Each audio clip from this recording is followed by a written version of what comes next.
problem celebrating here on the second day off. Listen, I've got a little moral problem with that because I think every month is National Sandwich Month to me. Yes, you can't probably. beat a good sandwich. Extra special it's this extra month. special. And Brian Batch from Thunderbird Café and Tap Room here this morning. You're going to be making a panini for us. I'm going to be making a panini, and I'm particularly going to treat you guys like I were training you for the first time. Okay. If you were to come into Thunderbird. Like we are your employees, and we're going to be working with you making these sandwiches. I'm ready. The news. This doesn't work out. I always want something to fall back on. We're coming to Thunderbird. Yeah. Okay. So what is this? So the first things first. Everything you do with love. Like you love you. The way you do the news, you do it with love. The way you make paninis, you do it with love. So that's where I want to start. I'm glad you noticed that. Well, it transfers into everything. I mean, like when you put your heart and soul into something. I am in love when I'm making a sandwich. I'm sure you are. Yes. Me too. You can tell. So first thing first, gloves. You want to put gloves on. I'm a big sanitization guy. Good. Absolutely. We don't have those, so we will let you handle it. Yeah. I'm going to just run down the ingredients with you guys first, and then from bottom to top, show you how we put it together. Great. So we have the basil pesto here, onions, tomatoes, lettuce, mozzarella, and ciabatta here. That's great. Okay. Salt and pepper, olive oil. Yeah. So the way this works, most people when they put a sandwich together with ciabatta, you notice, put it together this way, and you can tell that the side that's not porous is the side on top. We flip it inside out. The reason we flip it inside out is because when you do that, you can infuse it with flavor. Yeah. So we flip it inside out, we put olive oil over it, Okay. and then we season it. So we'll season it with a little bit of salt. Oh, man. I think some little people bit get of pepper. intimidated with the fancier breads. You know, we've all just spent our lives, us amateur sandwich makers. You mean some people, or?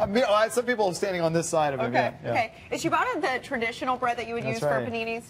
You know, I'm not going to act like I know the answer to that question. It's good. It's good. Master? It's the bread that we use, and I think that a lot of people do it that way. It's not what he says, it's what he does. He's massaging the bread. So you want to massage that is love right there. Well, the reason you do that is because, like, you've had a crouton before, right? Yes, I have. Many a crouton in my life. Well, no, but we're about to. Yeah. So, like, when you do this, it kind of gives the bread a little bit of a crouton-esque texture. Okay. So we're going to flip this inside out. We're going to put basil pesto. As you go here, Brian, we know you've got 2 locations in town, but you've just spent a lot of love and time remodeling one of them, right? We did. Check it out. Absolutely. There's a location that we just put a lot of investment into on Koenig Lane. It's 1401 Koenig Lane. And we added quite a few taps and changed the name, so it's Thunderbird Café and Tap Room now. Okay. And we definitely want everybody to come check it out. It's a beautiful location. Yeah. We still have the same great service, but we added a couple things. Yeah, not just a place to get your coffee. You can get your lunch. You can grab a drink. Absolutely. So we put the pesto on the bread. Okay. Then we're going to go mozzarella next. I love this inside-out thing. And then it's so simple, but it No, really I does makes a huge difference. Different take. So then we're going to take Pesto this, smells wonderful, by the way.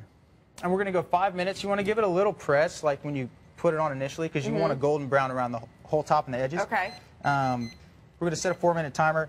While we're doing this, like you obviously see I have a finished one here because I don't think we'll. We took note of that right when we walked over, yes, Brian. we did. Don't worry about that. I don't know if we'll make it to the end, but while that's going, I'm going to show you kind of what we do next. And Okay. it's pretty simple. We make a fresca.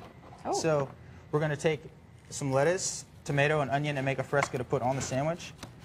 Chop that up a little bit. Be careful.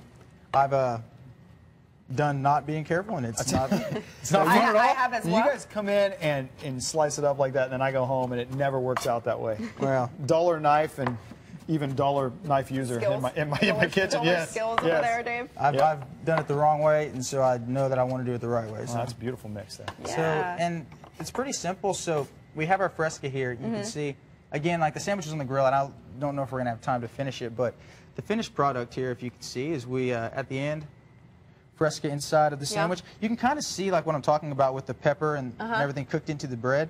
And then when you bite into it, especially like fresh off the grill, it's kind of like eating a crouton sandwich, and it's delicious. We like that. Like So how you that want sounds. people to come into the restaurant and check it out. But again, your tip maybe then at home is think differently about the bread and how you put that all together.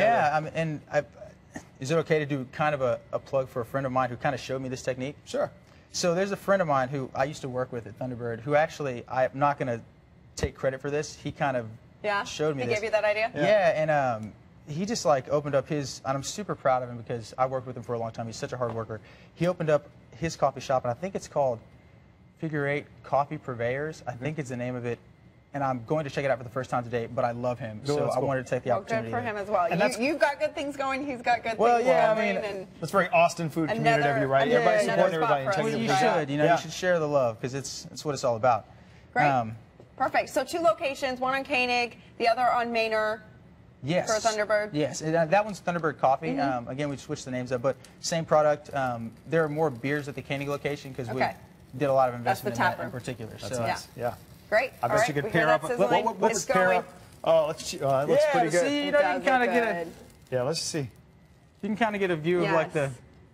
the golden brown. The crouton crust. What beer would you pair with this panini? Just out of Yes, curiosity. Brian. See, so I am just going to be honest because I think that's the best thing to do. I don't really, even though I manage the shop, I don't drink a whole lot. Oh, okay. But I bet you some of the guys there could help you. Yes. Help you out I have people for that. Yeah. To pair this They panini pair with, you up, with the perfect beer on So tap we'll just finish it real quick since, Oh, man. since we have the opportunity Perfect. to finish it. Oh man, that melted mozzarella looks Yeah, delicious. it does, doesn't it? Perfectly. And then Great. there we have it. Wonderful. That was a great treat. Brian, thank you so much. Yeah, We you're very appreciate it. welcome. Thank Thanks you for guys coming as in. well.